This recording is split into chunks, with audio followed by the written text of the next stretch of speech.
Digital desk Bhopal राजा वर्मा। दुनिया भर में जिनको लीलाधर के नाम से जाना जाता है, आज ही के दिन उनका जन्म हुआ था। भगवान भी कृष्ण का जन्म भाद्रपद मास के कृष्ण पक्ष में अष्टमी तिथि रोहिणी नक्षत्र के दिन रात्रि के 12 बजे हुआ था। श्री कृष्ण का जन्मदिन जन्माष्टमी के नाम से भारत, नेपाल, अमेरिका सहित विश्वभर में मनाया जाता है। कृष्ण का जन्म मथुरा के कारागार में हुआ था। वे माता देवकी और पिता वसुदेव की 8वीं संतान थे। भगवान श्री कृष्ण ने अपने जीवन काल में कई लीलाएं की, इसलिए उन्हें लीलाधर के नाम से जानते हैं। हालांकि भगवान श्री कृष्ण को कन्हैया, श्याम, गोपाल, केशव, द्वारकेश या द्वारकाधीश आदि नामों से भी जाना जाता है। श्री कृष्ण द्वारा द्वापर युग में लीलाएं की गई और जो संदेश दिए गए वह आज भी प्रासंगिक हैं। भगवद गीता में श्री कृष्ण और अर्जुन का संवाद आज भी पूरे विश्व में लोकप्रिय है। आइए जानते हैं उनके जीवन से मिले कुछ संदेश के बारे में जो आज भी हम सभी का मार्गदर्शन करते हैं। धैर्यवान बनने का संदेश। भगवान श्री कृष्ण ने दुनिया के सामने अपने जीवन काल में कई संदेश दिए, जिसमें प्रमुख संदेश था धैर्यवान होने का। जब युधिष्ठिर को युवराज घोषित किया जाना था, तब राजसूय यज्ञ कराया गया। इस यज्ञ में रिश्तेदारों और प्रतापी राजाओं को भी बुलाया गया था। यहीं पर शिशुपाल का सामना भगवान श्री कृष्ण से होता है।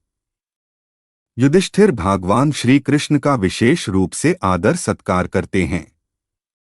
यह बात शिशुपाल को रास नहीं आती है और सभी अतिथियों के सामने खड़े होकर इसका विरोध करने लगता है और कहता है कि एक मामूली से ग्वाले को इतना सम्मान क्यों दिया जा रहा है, जिसे देखकर मौजूद अतिथि स्तब्ध हो जाते हैं।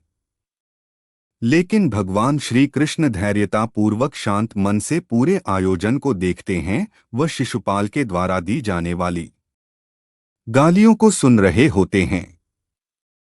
भगवान श्री कृष्ण 100 गालियां सुनने के बाद शिशुपाल द्वारा 101वां अपशब्द बोले जाने के बाद अपने सुदर्शन चक्र से शिशुपाल का वध कर देते हैं। हालांकि पुराणों में कहा गया है कि श्री कृष्ण अपनी बुआ को दिए हुए वचन से बंधे हुए थे, इसलिए शिशुपाल का वध करने में इतने धैर्यवान बने रहे।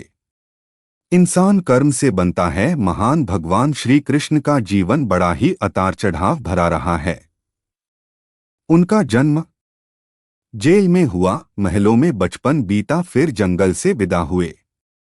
उन्होंने अपने जीवन में कई ऐसे उदाहरणों से यह समझाने का प्रयास किया कि व्यक्ति जन्म से नहीं बल्कि कर्म से महान बनता है।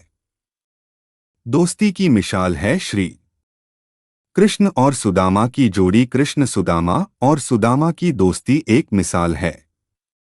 जब कृष्ण बालपन में ऋषि संदीपन के यहाँ शिक्षा ग्रहण कर रहे थे तो उनकी मित्रता सुदामा से हुई थी।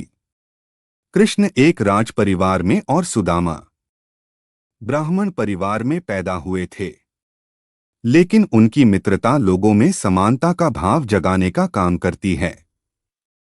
क्योंकि द्वारकाधीश भगवान श्री कृष्ण को जब पता चलता है कि उनके बचपन का मित्र सुदामा उनसे मिलने आया है,